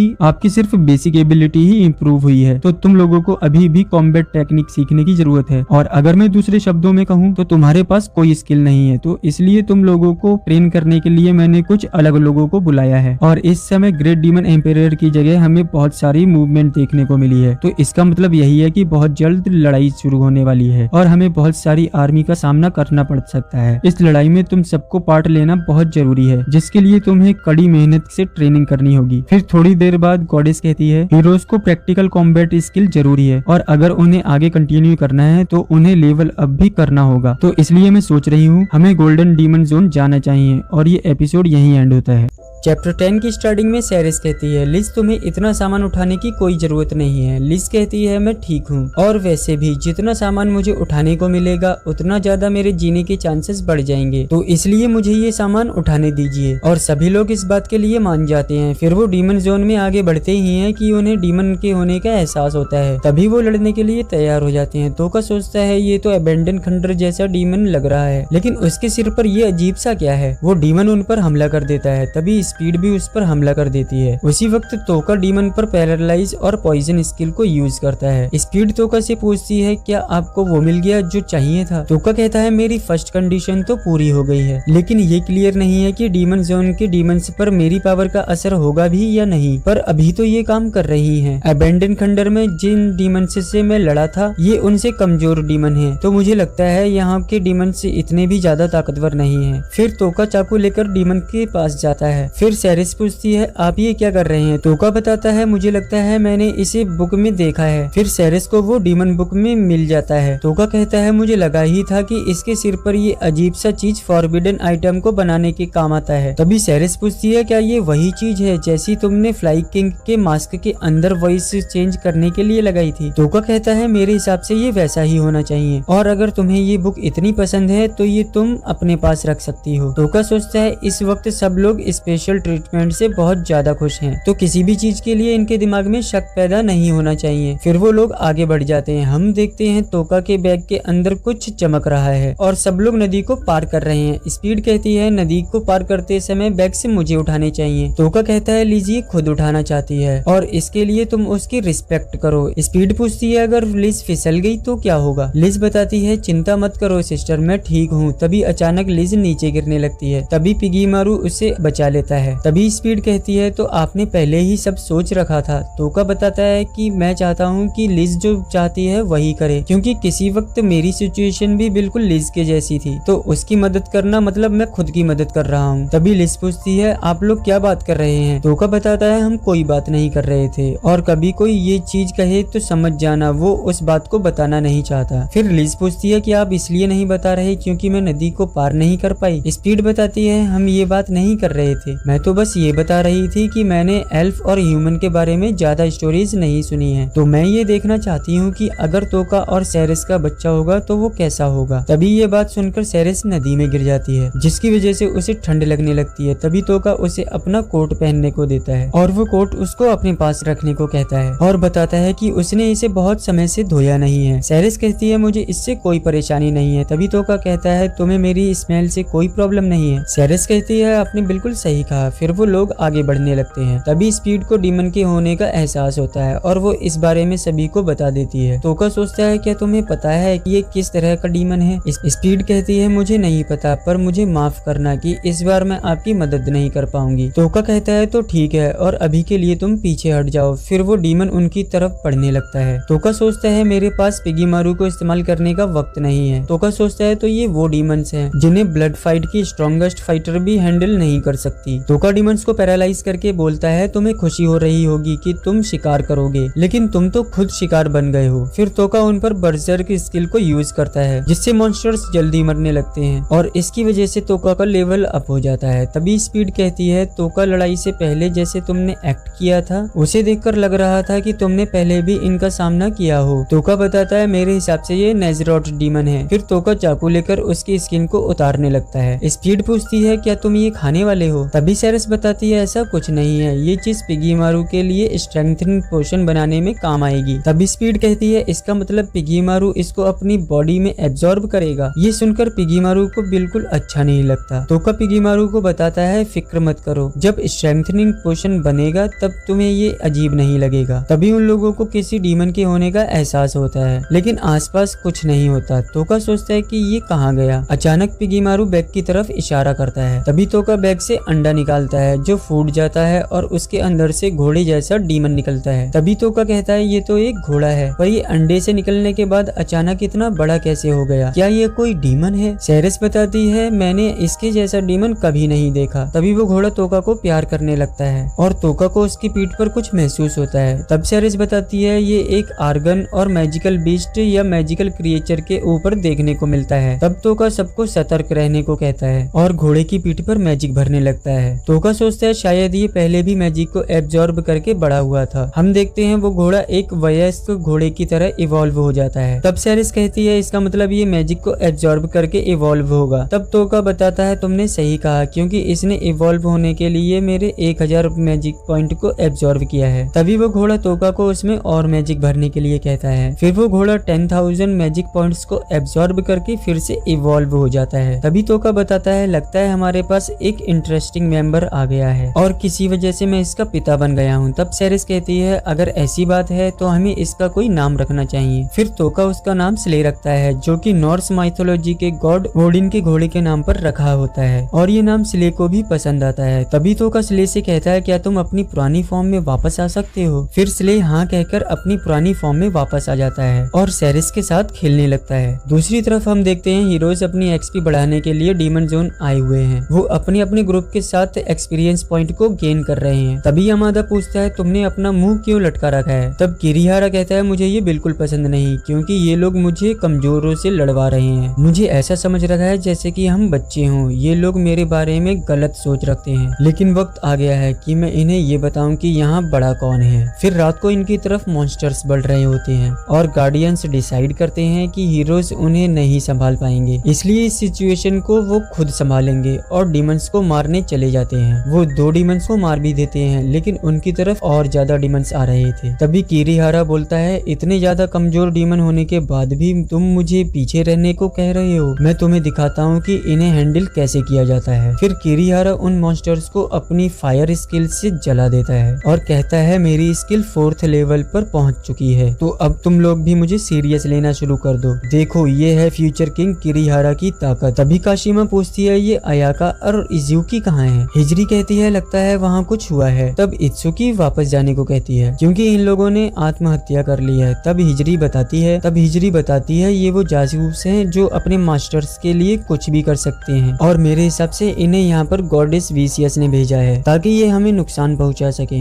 दूसरी तरफ तोका जंगल में लगी आग को देख रहा है। सेरेस पूछती है तुम क्या देख रहे हो? तोका बताता है मुझे लग रहा है जैसे वहाँ डीमंस लड़ रहे हैं। सेरेस बताती है ये नॉर्थ ईस्ट की डायरेक्शन है। तोका बताता है वहाँ इलियन है जहाँ वो गॉडेस रहती है। दूसरे दिन की सुबह को सेरेस देखती है तोका वहाँ पर नहीं है। वो इसके बारे में स्पीड से पूछती है। स्पीड बताती है फिक्र मत करो, वो इस तरह हमें डीमन जोन में छोड़कर नहीं जाएंगे और तुम्हें तो ये मुझसे ज्यादा पता होगा। तभी वो लोग बाहर निकल कर देखते हैं कि तोका ने कई डीमंस को मार गिराया है। स्पीड बताती है ये तो एक ह्यूमैनॉइड डीमन है। तोका बताता है तुमने सही कहा, पर ये उतना भी ताकतवर नहीं था जितना मैंने सोचा था, लेकिन मैं कुछ मटेरियल ढूंढ रहा हूँ जो मेरे काम आ सके। तब स्पीड कहती है मुझे तो यकीन नहीं हो रहा कि आपने ह्यूमैनॉइड डीमन को इतनी आसानी से हरा दिया और ये तो बिल्कुल किसी सपने की तरह है। सेरेस सोचती है ये बिल्कुल सच है कि सिर्फ तोका ही ऐसा पर्सन है जो कि डीमन जोन के अंधेरे में रोशनी ला सकता है। मुझे पूरा यकीन है कि ये असंभव को संभव कर सकते हैं, पर प्लीज ये सब कुछ अकेले मत करना। फिर वो लोग चलते हुए एक पहाड़ के पास पहुंच जाते हैं और वो लोग वहाँ से आगे नहीं बढ़ पा रहे हैं। तभी तोका पहाड़ के साथ चलने का रास्ता खोज लेता है और उन सभी को वहाँ से चलने के लिए कहता है। तभी सेरेस तोका को आराम कर लेने को कहती है। तोका बताता है हवा बहुत तेज चल रही है, इसलिए हमें तूफान आने से पहले जितना हो सके उतना आगे बढ़ते रहना चाहिए। स्पीड बताती है यहाँ डीमंस के होने का कोई एहसास नहीं हो रहा। सेरेस पूछती है इसका मतलब हम फॉरबिडन विच की जगह के पास पहुँच चुके हैं। तोका लिज से पूछता है तुम्हें डर तो नहीं लग रहा? वो बताती है मुझे पहले डर लग रहा था पर अब मैं बिल्कुल ठीक हूँ। तोका कहता है अब तुम ये मत कहना कि तुम स्पीड के साथ यहाँ मर भी जाओ तब भी तुम्हें कोई फर्क नहीं पड़ेगा। वो कहती है वैसे तो मुझे कोई परेशानी नहीं है, लेकिन मैं अभी मरना नहीं चाहती, और वैसे भी बिग सिस्टर सेरेस ने मुझे एक बात कही थी कि जब तक आप हमारे साथ हैं हम अपनी डेस्टिनेशन तक जरूर पहुंचेंगे। तोका कहता है लगता है सेरेस मुझ पर बहुत भरोसा करती है। तभी लिज कहती है ऐसा तो होना ही था, क्योंकि जब भी आप साथ होते हैं तब मुझे भी डर नहीं लगता है, और अब तो हमारे पास स्ले भी है। तभी तोका बताता है इस दरार की वजह से हमें घूम कर नहीं जाना पड़ेगा, और इसको पार करने के बाद हम विच के घर के पास पहुंच जाएंगे। फिर स्पीड लिज और उसके यहाँ तक पहुंचने के लिए तोका को शुक्रिया कहती है। तोका बताता है उसने स्पीड की कोई मदद नहीं की है, क्योंकि हमारे बीच में डील हुई थी और ये सब उसी डील की वजह से है। स्पीड बताती है कि एक छोटे से घर में लिज के साथ वो आराम से रहना चाहती थी, पर जब मुझे लगा कि मेरा सपना पूरा होने वाला है तभी अचानक से वो सपना टूट गया, पर आपकी वजह से अब मैं वो सपना हकीकत में बदल सकती हूँ और अब हम दोनों एक साथ अच्छी जिंदगी बिताएंगे। तभी स्पीड पर एक मॉन्स्टर अटैक कर देता है, जिसे देख सब लोग चौंक जाते हैं। तभी स्पीड उसको मार डालती है। तोका सोचता है अच्छा हुआ ये मारा गया, इसने तो अचानक स्पीड पर हमला कर दिया था, लेकिन अच्छा हुआ स्पीड ने समय पर सब कुछ संभाल लिया। लेकिन इस मॉन्स्टर के आने से मुझे अजीब क्यों लग रहा है। तब हमें पता चलता है वो डीमंस एक सिग्नल भेजता है और जोर जोर से चीखने लगता है। स्पीड कहती है ये सब क्या हो रहा है। तभी तोका बताता है मुझे एहसास हो रहा है कि वो लोग करीब आ रहे हैं, लेकिन ये तो बहुत सारे हैं, और ये चैप्टर यहीं एंड होता है।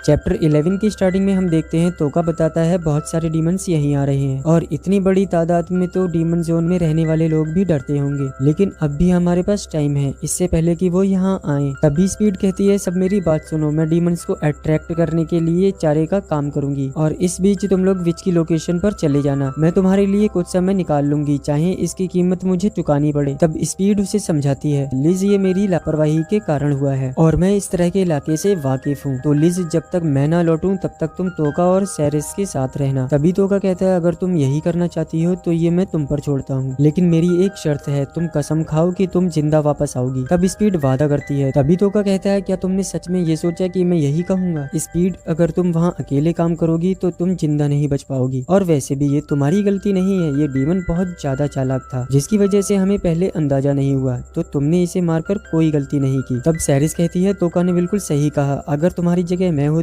तो मैं भी यही करती। तभी तोका बताता है यहाँ गलती मेरी भी है, क्योंकि मुझे अपनी स्किल को एक्टिवेट करना चाहिए था, इसलिए इस सब का भार अपने अकेले कंधे पर मत उठाओ, और फिर तुम विच के साथ मीटिंग में हमारा एक अहम हिस्सा हो। विच ने तो तुम्हें वो मैप भी दिया है, इसलिए अगर तुम हमारे साथ चलोगी तो हम विच से आसानी से बात कर पाएंगे, और इस टाइम यहाँ पर सिर्फ मैं ही ऐसा हूँ जो कि इन डीमन के साथ लड़कर बच सकता हूँ, जिसका मतलब मैं, पिगीमारू और स्ले इन डीमंस से निपटेंगे, क्योंकि उन ह्यूमनॉइड डीमंस पर मेरी एबनॉर्मल स्किल काम करती है, और फिर इस टीम का मैं लीडर भी हूँ, इसलिए डिसीजन सिर्फ मेरा ही होगा। अगर मैं तुमसे कह रहा हूँ कि तुम्हें चिंता करने की जरूरत नहीं है तो इसका मतलब नहीं है, और यही मेरा ऑर्डर है। तब स्पीड माफी मांगती है और लिज तोका को थैंक यू बोलती है। तभी तोका कहता है जब तक हम अपनी डेस्टिनेशन तक नहीं पहुँच जाते तब तक मुझे थैंक यू मत कहना, और सेरेस इन सब की जिम्मेदारी अब तुम्हारे ऊपर है, तो अपनी वाइस कमांडर की ड्यूटी अच्छे से निभाना। दूसरी तरफ हीरोज पर भी डीमंस ने हमला कर दिया है। तब हीरोज के इंस्ट्रक्टर्स हीरोज को वहाँ से भागने को कहते हैं, क्योंकि डीमंस ने हाहाकार मचा रखा होता है। तभी हम देखते हैं किरीहारा और यमादा उन मॉन्स्टर्स को मार रहे हैं। यहाँ एक लड़की के पीछे मॉन्स्टर पड़ जाता है। तभी किशिमिया उसे बचाने आ जाती है, लेकिन वो खुद खतरे में पड़ जाती है और वो लड़की किशिमिया को छोड़कर भाग जाती है। तब किशिमिया सोचती है कि अब तक कोई नहीं मरा, सब ठीक है। तभी किशिमिया को तोका याद आ जाता है। दूसरी तरफ तोका कहता है वो डीमंस बहुत ही करीब हैं। मैंने सेरेस और उन दोनों को गुफा में छिपने को कहा है जो हमें रास्ते में मिली थी। अब बचे ये डीमंस, इन्हें हम संभाल लेंगे। तभी तोका स्ले की पीठ पर लगे क्रिस्टल में मैजिक भरने लगता है। तभी स्ले ट्रांसफॉर्म हो जाता है और पिगीमारू को डीमंस तक सिग्नल भेजने को कहता है। तभी पिगीमारू सिग्नल भेज देता है और वो डीमंस तोका की तरफ आने लगते हैं। तभी तोका स्ले को भागने को कहता है और तोका सोचता है मुझे नहीं पता मैं बच पाऊंगा या नहीं, क्योंकि यहाँ जितने भी ह्यूमनॉइड हैं वो मुझे बड़ी आसानी से घेर सकते हैं, लेकिन मैं हार नहीं मान सकता और मैं इन्हें ये नहीं दिखा सकता कि मैं डरा हुआ हूँ। तभी तोका स्ले को तेज भागने को कहता है और स्ले तेजी से भागने लगता है। फिर तोका पिगीमारू के साथ जुड़ जाता है। दूसरी तरफ अयाका देखती है 2 स्टूडेंट्स मर गए हैं। तब अयाका यासु से कहती है हिरोका और सागुमा तुम्हारे ग्रुप के थे, ये मारे कैसे गए? तभी यासु बताता है यहाँ मेरे जैसे हायर रैंकर हीरो को बचाने की जरूरत है, ना कि इन जैसों को, और ऊपर से ये इनकी गलती है कि ये लोग मारे गए। अयाका कहती है तुम ऐसे कैसे कह सकते हो, तुमने इन्हें बचाने के लिए कुछ नहीं किया, तुम एक ए रैंक हीरो हो तो तुम्हारे क्लासमेट की प्रोटेक्शन की जिम्मेदारी तुम्हारी है, तुम्हारे ग्रुप के स्टूडेंट तुम्हारे ऊपर डिपेंडेंट हैं, इसलिए तुम्हें इन्हें प्रोटेक्ट करना चाहिए। तभी यासु कहता है चुप हो जाओ, अपना मुंह बंद रखो, तुम्हारी परेशानी क्या है, तुम मुझे नीचे क्यों दिखा रही हो, तुम्हें लगता है तुम सबसे ऊपर हो? तब अयाका कहती है तुम ये क्या कह रहे हो? फिर यासु कहता है तुम फिर से शुरू हो गई, तुम तो ऐसे रिएक्ट कर रही हो जैसे कि तुम्हें पता ही ना हो कि यहाँ चल क्या रहा है, तुम तो बस लोगों का मजाक उड़ाती हो। तभी अयाका कहती है रुको, तुम ये क्यों बोल रहे हो, मैंने तो बस ये कहा कि तुम्हें इन्हें बचाना चाहिए था। तभी यासु कहता है आखिर किसको इनकी पड़ी है, मैं स्ट्रांग था इसलिए मैं बच गया और ये लोग वीक थे तो ये मारे गए। अयाका बताती है जिसके पास पावर होती है वो अपनों से कमजोर की मदद करते हैं। फिर यासु बोलता है तुम ये बातें इसलिए कर रही हो क्योंकि तुम्हारे पास पावर है, तुम ध्यान से देखो यहाँ चल क्या रहा है और क्या ही फर्क पड़ेगा अगर ये लोग मर भी जाएं तो, ये लोग कौन सा अच्छे इंसान थे। जब तोका को नर्क में भेजा जा रहा था तभी ये लोग उसे गालियां दे रहे थे और इन्होंने मुझे भी बहुत ज्यादा परेशान किया है, तो अच्छा हुआ ये लोग मर गए, लेकिन तुम तो इन पर दया कर रही हो। तभी किरीहारा कहता है चुप हो जाओ यासु, तुम्हें पता है लोग वेजल के बारे में क्या कहते हैं, एक आदमी की वेजल उसी की साइज की होती है, अगर जब वो किसी चीज में सक्सेसफुल हो जाता है तब तुम्हें पता चल जाता है कि वो सही वेजल है या नहीं। लोगों का कहना है कि अगर तुम्हारे पास किंग की वेजल नहीं है तो तुम्हें सिर्फ टेम्पररी सक्सेस ही मिलती है, क्या तुम्हें समझ में आया? तभी यासु कहता है कि तुम कहना क्या चाहते हो। तभी किरीहारा उसे बताता है कि तुम जैसा लॉ लेवल तो ये भी नहीं समझ सकता कि तुम्हारी वेजल और मेरी वेजल में जमीन आसमान का अंतर है, तुम भूल चुके हो कि तुम्हारी औकात क्या है। और अयाका के ऊपर इस तरह चिल्लाना इस बात का सबूत है, तुम तो इतने लो लेवल हो कि उन्हें बचा भी नहीं पाए। अगर तुम्हारे पास किंग की वेजल नहीं है तो तुम्हारी ये पावर बेकार है, तुम्हें ए रैंक पर होने का नशा चढ़ गया है और तुम्हें देखकर मुझे दया आ रही है। तभी यासु अपनी पावर को एक्टिवेट करके कहता है अपनी बकवास बंद करो, माना कि तुम एक एस रैंकर हो पर अपने आप को ज्यादा ऊपर मत समझो। यहाँ एक ऐसी रैंकर है जिसके पास अभी इनहेरिटेंस स्किल नहीं है, लेकिन असागी को देखो जो कि एक बी रैंकर है और फिर भी उसके पास इनहेरिटेंस स्किल है जो कि ए रैंक के यामादा को भी टक्कर दे सकती है। तो तुम्हें समझ में आ रहा है कि मैं क्या कह रहा हूँ, हीरोज के लिए सिर्फ रैंक काफी नहीं है। तुम्हें लगता है कि तुम एस रैंकर हो तो तुम सबसे ऊपर हो, तो ये तो बस एक लो लेवल का इंसान ही सोच सकता है। तो बताओ किंग वेजल के लिए कौन फिट बैठता है, एक दिन मैं तुम्हें दिखा कर रहूंगा कि तुम कितने गलत हो। तभी यामादा यासु पर हमला करने वाला होता है, लेकिन किरीहारा उसे मना करता है और बोलता है मैं मानता हूँ कि कुछ लोग एस रैंक को कमजोर बना रहे हैं, तो इसलिए तुम्हें अपनी जगह का पता होना चाहिए, अब मुझे सभी को दिखाना होगा। किरीहारा ही किंग का ट्रू वेजल है। तब एक लड़की असागी को बताती है कि किशिमा अब भी गायब है। ये सुनकर अयाका थोड़ा परेशान हो जाती है। दूसरी तरफ स्पीड कहती है मैं तोका के पीछे जा रही हूँ क्योंकि वहाँ पे बहुत सारे डीमंस हैं और तोका ने सब कुछ प्लान किया हो, पर फिर भी उसके जीतने के चांसेस बहुत कम है और हम ये भी नहीं कह सकते कि इस टाइम वो सही फॉर्म में है भी या नहीं। हम लोग जब से डीमन जोन में एंटर हुए हैं तब से वो सबसे कम सोया है और उसने हमें अच्छी नींद देने के लिए हमेशा हम पर स्लीप स्किल का यूज किया है, जिस वजह से हम लोग अपनी नींद को अच्छे से पूरी कर सकते हैं। तब सेरेस कहती है तुम सही कह रही हो, वो सच में काफी कम सोए हैं। फिर स्पीड कहती है अपनी प्रेजेंस को मिटाकर इस जगह पर घूमना मेरी स्पेशलिटी है, मैं रात को देख सकती हूँ जिस वजह से मैं डीमंस से भी बच सकती हूँ और मेरी सुनने की पावर भी बहुत ज्यादा अच्छी है और यही वो कारण है जिस वजह से मैं पहले ही डीमन के साथ लड़ना चाहती थी, पर अब जब तोका यहाँ से चला गया है तो मुझे कम से कम उसे देखने जाना जरूरी है और वैसे भी तोका और स्ले जख्मी होंगे तो मैं अकेली हूँ जो उन्हें यहाँ लेकर आ सकती हूँ, हम इस वक्त तोका को खोने का खतरा नहीं उठा सकते। तभी सेरेस कहती है मुझे अच्छा लग रहा है कि तुम ये सब कुछ अपनी फीलिंग के कारण नहीं कर रही हो, तो इसलिए तुम्हें जाना चाहिए, पर मुझे माफ कर देना, तोका के जाने के बाद मुझे तुम लोगों की रक्षा करनी चाहिए, लेकिन मैं तो तुम पर डिपेंड हो रही हूँ। तभी स्पीड कहती है तुम सच में उसे बहुत पसंद करती हो। फिर सेरेस कहती है तुमने सही कहा, मैंने पहले ही अपनी बॉडी और सोल उसे दे दी है। तभी लिज कहती है सिस्टर प्लीज लॉर्ड तोका का ख्याल रखना। तभी सेरेस कहती है मुझसे वादा करो स्पीड, तुम वापस सही सलामत आओगी। तभी स्पीड वादा करती है और सेरेस को लिज का ख्याल रखने को कहती है और फिर वहाँ से चली जाती है। दूसरी तरफ तोका पिगीमारू की मदद से मॉन्स्टर्स पर बजर की स्किल एक्टिवेट कर देता है और वो मॉन्स्टर्स आपस में लड़ना शुरू कर देते हैं। तोका सोचता है ये लोग थोड़े टाइम के लिए कंफ्यूज हो चुके हैं, लेकिन जल्द ही ये मेरे पीछे पड़ जाएंगे, तो अगर मुझे जीना है तो इन्हें पूरी तरह से मारना होगा। फिर तोका उन मॉन्स्टर्स को पैरालाइज करता है, फिर सोचता है मैं अपने सरप्राइज अटैक से उन्हें बस कुछ टाइम के लिए रोक सकता हूँ, मुझे सबसे पहले ह्यूमैनॉइड मॉन्स्टर्स को संभालना होगा क्योंकि ये सबसे ज्यादा खतरनाक है। तब तोका उन सभी से बचकर आगे बढ़ जाता है। तभी तोका देखता है पिगीमारू के साथ कनेक्ट होने की वजह से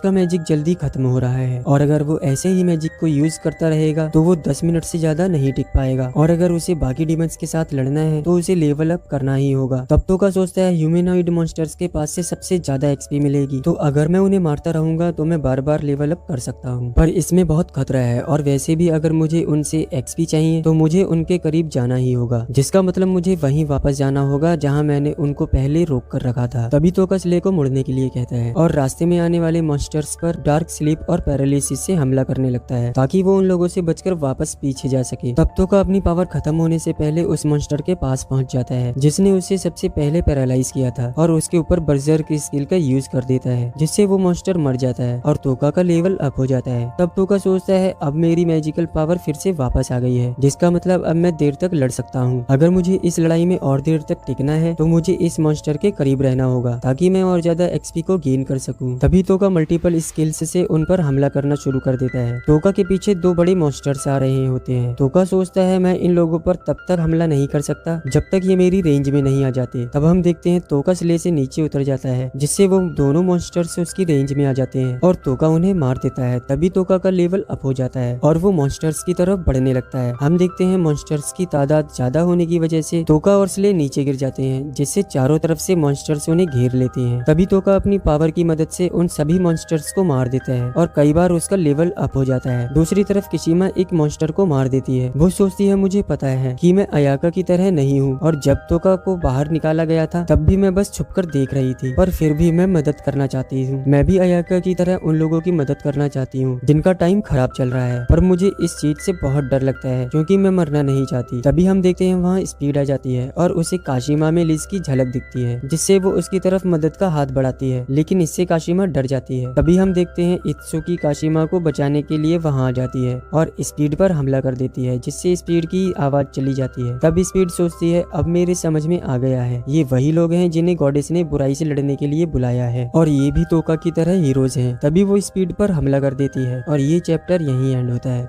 तोका हर सिचुएशन में सरवाइव कर सकते हैं तो स्पीड के साथ वो वापस जरूर आएंगे। दूसरी तरफ इत्सुकी स्पीड पर हमला करती है लेकिन स्पीड डॉज करके सोचती है हर हमले के साथ इसका निशाना बेहतर होता जा रहा है। यकीन करना मुश्किल है क्योंकि बैटलफील्ड में ये अच्छा इंप्रूव कर रही है। तब जैसे ही इत्सुकी स्पीड पर हमला करने में कामयाब होती है वैसे ही हिजरी उसको रोक देती है। फिर इत्सुकी बताती है मैं आपका ही इंतजार कर रही थी सिस्टर, लेकिन क्या आप मुझे ये बताएंगी कि आपने मुझे इसको मारने क्यों नहीं दिया। फिर हिजरी बताती है ये कोई डीमन नहीं है क्योंकि ये एक लेपर्ड है। तब इत्सुकी पूछती है क्या इसमें और डीमन में कोई फर्क है। हिजरी बताती है इसके पास इंटेलिजेंस है जो कि डीमन के पास नहीं होती और इसकी आंखों में जो डिटर्मिनेशन है वो बिल्कुल ह्यूमन की तरह है, तो शायद ये भी नहीं कह सकते कि ये बात भी कर सकती है। फिर इत्सुकी बोलती है कि अब तक तो इसने कुछ भी नहीं कहा। तभी हिजरी बताती है लगता है तुमने सबसे पहले इसके गले पर वार किया है। फिर वो स्पीड से माफी मांगती है और बताती है मेरी सिस्टर बस मेरे इंस्ट्रक्शंस मान रही थी जिस कारण इसने आप पर हमला किया। फिर इत्सुकी भी स्पीड से माफी मांगती है। स्पीड सोचती है ये लोग शांत हैं और इन्हें देखकर लग रहा है कि ये लोग तोका की तरह हैं। फिर स्पीड उनका नाम पूछती है। हिजरी उसको देखती है तो उसे याद आता है कि स्पीड तो एक ब्लड फाइटर है क्योंकि उसने स्पीड के बारे में बहुत कुछ सुना है। फिर वो स्पीड से उसके साथियों के बारे में पूछती है। स्पीड बताती है कि वो उसके मास्टर को ढूंढ रही है। फिर हिजरी बताती है अगर तुम उन्हें ढूंढने आई हो तो इसका मतलब कि वो जिंदा हैं और वो ह्यूमनॉइड डीमंस को भी हरा सकते हैं। तभी स्पीड बताती है तुमने बिल्कुल सही गैस किया, लेकिन तुम लोग कभी भी मेरे मास्टर की स्ट्रेंथ को कंपेयर नहीं कर सकते। और स्पीड वहां से चली जाती है। दूसरी तरफ तोका अभी भी मॉन्स्टर के साथ लड़ रहा है और उन्हें मार रहा है। तभी एक बहुत बड़ा मॉन्स्टर उसके पास आ जाता है पर तोका उसे भी मार देता है। हम देखते हैं पिगीमारू बहुत बुरे हाल में है। फिर तोका उसे और स्ले को आराम करने को कहता है। तोका देखता है उसकी रैंक बढ़कर 2017 हो गई है लेकिन उसका घाव और स्टेमिना अब भी नहीं भर रहा जिससे वो काफी थक गया है। तभी तोका को एहसास होता है कि एक डीमन ने उस पर नजर रखी हुई है। तोका सोचता है मैं अपनी स्किल को तभी यूज कर सकता हूँ जब मैं अपने टारगेट को देख सकूं और यही मेरी एबनॉर्मल स्किल की कमजोरी है जिसे ये ह्यूमनॉइड डीमन पहचान गया है, इसलिए इसे सामने लाने का प्लान बनाना होगा। तभी तोका स्ले से भागने को कहता है। फिर हम देखते हैं वो ह्यूमनॉइड डीमन छुपकर तोका का पीछा कर रहा है जिसकी वजह से तोका उस पर अपनी स्किल का यूज नहीं कर पा रहा। तभी मौका देखकर डीमन तोका पर हमला कर देता है जिससे तोका को चोट लग जाती है और स्ले भी जख्मी होकर नीचे गिर जाता है। तभी वो डीमन तोका के पास आने लगता है। फिर तोका पिगीमारू से एक फेवर मांगता है लेकिन वो डीमन फिर से हमला कर देता है और उस हमले से बहुत धूल उड़ती है। तभी तोका अपना फेस मास्क फेंककर डीमन को भटका देता है। इसके बाद स्ले और पिगीमारू भी डीमन का ध्यान भटका देते हैं। हम देखते हैं तोका अचानक ऊपर की तरफ से आकर उस डीमन पर पैरालाइज और बर्जर की स्किल को एक्टिवेट कर देता है। फिर तोका बताता है, तुम सही सोच रहे हो डीमन, मैंने मास्क इसलिए फेंका था जिससे तुम ये सोचो कि ये मेरा असली सिर है और उस पर हमला कर दो, और इसके बाद जब पिगीमारू तुम्हें डिस्ट्रैक्ट कर दे तब मैं स्ले की मदद से हवा में उड़ सकूं ताकि मैं तुम्हें देखकर तुम पर हमला कर सकूं। तुमने मुझसे छिपकर चाल तो अच्छी चली थी, पर तुम ये भूल गए कि अगर मैं तुम्हें नहीं देख सकता तो तुम भी मुझे नहीं देख सकते। तभी हमें पता चलता है तोका का लेवल 2019 हो जाता है और उसकी पैरालाइज स्किल अपडेट होने के साथ साथ एक हायर स्किल भी अनलॉक हो जाती है। तभी स्ले भी नॉर्मल फॉर्म में आ जाता है। हम देखते हैं तोका बहुत ज्यादा थका हुआ है, लेकिन अचानक से वहाँ एक मॉन्स्टर आ जाता है और उन पर हमला कर देता है, पर तभी स्पीड आकर उन्हें बचा लेती है। तब तोका बोलता है, मुझे पता ही था कि ऐसा ही होगा। फिर स्पीड उन सबको उठाकर वापस केव की तरफ जाती है और वो ये भी बताती है कि वो उसके दोस्त हिजरी, इत्सुकी और काशिमा से मिली थी। तभी तोका पूछता है, कहीं तुमने मेरा नाम तो नहीं लिया? स्पीड बताती है, मुझे आप लोगों के बीच का रिलेशन नहीं पता था तो इसलिए मैंने उन्हें कुछ नहीं बताया। वो कहता है, तुमने ठीक किया, उन्हें ऐसा ही लगना चाहिए कि मैं मर चुका हूँ, क्योंकि मुझे लगता है कि मेरे क्लास के हीरोज गॉडेस के खिलाफ मेरे बदले की जंग में बाधा बन सकते हैं। हम देखते हैं स्पीड केव के पास पहुंच जाती है जहाँ सेरिस और लिज उन्हें देखकर बहुत खुश होते हैं। तभी सेरिस सभी के जख्मों पर पट्टी बांधती है। फिर स्पीड बताती है, आज रात की ड्यूटी मैं करूंगी। तभी तोका बोलता है, तुम्हें आराम करना चाहिए, लेकिन स्पीड तोका को मना करती है और गार्ड की ड्यूटी के लिए चली जाती है। तब सेरिस तोका के फटे कपड़े भी सी देती है और तोका से पूछती है, क्या आपको नींद नहीं आ रही? वो बताता है, मैं बहुत एक्साइटेड हूँ इसलिए मुझे नींद नहीं आ रही। फिर सेरिस उसे अपनी गोद में सोने को कहती है। फिर तोका उसकी गोद में सिर रखकर लेट जाता है और वो बताती है कि आपको अकेले कुछ भी करने की कोई जरूरत नहीं है। तोका पूछता है, क्या मैं इतना ज्यादा थका हुआ लग रहा हूँ? वो कहती है, जब डीमंस ने हम पर हमला किया था तब आपने ऐसे एक्ट किया था जैसे सिर्फ आप ही हैं जो अकेले उन सभी को संभाल सकते हैं। इसे सुनकर स्पीड और लिज को तो अच्छा लगा था, पर मैं जानती थी कि आप झूठ बोल रहे हैं। जब आप अपने ऊपर प्रेशर डालते हो तो मुझे डर लगता है कि कहीं किसी दिन आप टूट ना जाएं और मुझे इसी चीज की चिंता रहती है। सेरिस, अगर तुम्हें सच में मेरी इतनी ज्यादा चिंता है तो प्लीज मेरा साथ देना ताकि ऐसा कभी ना हो। सेरिस कहती है, मैं वादा करती हूँ कि मैं आपको जरूर बचाऊंगी, पर आप प्लीज मुझे वो बात जरूर बताइएगा जिससे आप परेशान होंगे ताकि मैं हर हालत में आपकी मदद कर सकूं। वो कहता है, तुम्हें देखकर लग रहा है जैसे एक बड़ी बहन ऐसे ही होती है। तब तोका और सेरिस एक दूसरे को अपनी एज शेयर करते हैं और हमें पता चलता है सेरिस तोका से 2 साल बड़ी है। तभी तोका बोलता है, तो लगता है तुम मुझे एक छोटे भाई की तरह ट्रीट करोगी। सेरिस कहती है, ऐसा कुछ नहीं है, आप हमारी स्क्वाड के किंग हैं, इसलिए आप मेरे भी किंग हैं और आपको कोई रिप्लेस नहीं कर सकता। तभी तोका सो जाता है और सेरिस सोचती है कि इन्हें अपनी उम्र के हिसाब से शांत रहना चाहिए, पर ये हमेशा चिंता में रहते हैं और किसने सोचा था कि मुझे भी किसी से अट्रैक्शन हो जाएगा। फिर सेरिस तोका को नीचे सुला देती है और वहां से जाने लगती है और अचानक वो तोका के ऊपर गिर जाती है। फिर वो तोका के पास जाकर उसको किस कर देती है, लेकिन सेरिस को समझ नहीं आता कि आखिर उसने ऐसा क्यों किया। तभी हम देखते हैं तोका की भी नींद टूट जाती है और उसे एहसास हो जाता है कि अभी क्या हुआ। फिर वो सेरिस की इजाजत से उसे अपनी स्किल से सुला देता है। दूसरी तरफ काशिमा इत्सुकी और हिजरी को उसे बचाने के लिए शुक्रिया कहती है। फिर इत्सुकी पूछती है, मुझे ये बताओ कि तुम असागी के ग्रुप में क्यों हो? तुम्हें तो अयाका के ग्रुप में होना चाहिए। फिर काशिमा उसे बताती है कि वो अपना पहला शिकार नहीं कर पा रही थी जिसमें असागी ने उसकी मदद की और इसी वजह से वो असागी के साथ है। तभी इत्सुकी कहती है, मुझे तो लगता है कि असागी के स्क्रू ढीले हैं। फिर काशिमा बताती है कि आपने सही कहा, पर मुझे यकीन है कि वो किसी दिन अयाका को भी बचाएगी। दूसरी तरफ सुबह के समय तोका की स्क्वाड अपनी जर्नी को शुरू कर देती है। फिर सेरिस कहती है, मिस्टर तोका, मुझे आपसे कुछ कन्फेस करना है, पर अभी मेरे पास इतनी हिम्मत नहीं है, तो प्लीज मुझे थोड़ा टाइम दीजिए। लेकिन तोका को इससे कोई प्रॉब्लम नहीं होती। तभी सेरिस सोचती है, जिस तरह मैं बात कर रही हूँ वो गलत है और अगर जल्दी ही मैंने अपनी फीलिंग उन्हें नहीं बताई तो ये मुझ पर अपना भरोसा खो देंगे। मुझे किसी भी कीमत पर इनसे कन्विंस करना ही होगा। फिर इसके बाद ये मुझसे बात करें या ना करें, इनसे मैं प्यार करती हूँ, पर ये कहना मेरे लिए किसी एनिमी की तरफ स्वेट करने से भी ज्यादा मुश्किल है, इसलिए प्लीज मुझ पर भरोसा रखिए। हम देखते हैं तोका को इसका एहसास पहले से ही होता है कि सेरिस क्या कहने वाली है, पर वो सेरिस को इसका टाइम देना चाहता है ताकि वो खुद ही इसे कन्फेस करे। तभी वो लोग विच के इलाके में पहुंच जाते हैं जहां उन्हें आसपास मैजिक सील दिखाई देती है, पर उनमें कुछ सील्स टूट चुकी हैं। फिर वो लोग कुछ दूर आगे बढ़कर देखते हैं कि विच की मैजिक सील से एक गोलेम में एक्टिवेट हो जाता है। वो उनकी तरफ हमला कर देता है। तभी तोका उसे पैरालाइज कर देता है। स्पीड पूछती है, क्या मैं इसे डिस्ट्रॉय कर दूं? तोका बताता है, मैं इसे तबाह करके विच को अपने खिलाफ नहीं कर सकता, इसलिए हम ऐसे ही छोड़ देंगे इसे। फिर आगे जाकर उन्हें एक घर दिखाई देता है जिसके बेसमेंट में कई गोलेम काम कर रहे होते हैं। तभी वहाँ एक दरवाजा दिखता है जिसे खोलने के लिए मैजिकल पावर चाहिए। फिर तोका के उसमें मैजिक भरने के बाद वो दरवाजा खुल जाता है। दूसरी तरफ काशिमा, इत्सुकी और हिजरी वापस हीरोज के पास चले जाते हैं जहाँ असागी काशिमा को गले गले लगा लेती है और उसे गायब होने का रीजन पूछती है। वो बताती है वो ठीक है क्योंकि टाकू सिस्टर्स ने उसे बचाया था। फिर अयाका भी उसका हाल पूछती है और उसके इंस्ट्रक्टर को बताने चली जाती है कि काशिमा वापस आ गई है। काशिमा सोचती है कि मैं अभी भी डरपोक हूँ, इसलिए मुझे ताकतवर बनना होगा। तभी हिजरी बोलती है काशिमा को ढूंढने का डिसीजन बहुत अच्छा था क्योंकि जो सोल्जर्स हमें फॉरेस्ट में मिले थे वो हमारी क्लास को खत्म करने आए थे। फिर इत्सुकी पूछती है कि आप कहना क्या चाहती हैं। तभी हिजरी बताती है अगर काशिमा मर जाएगी तो इसका सबसे ज्यादा असर अयाका पर होगा और अगर वो टूट गई तो यहाँ सब कुछ बदल जाएगा। दूसरी तरफ तोका और उसकी स्क्वाड देखते हैं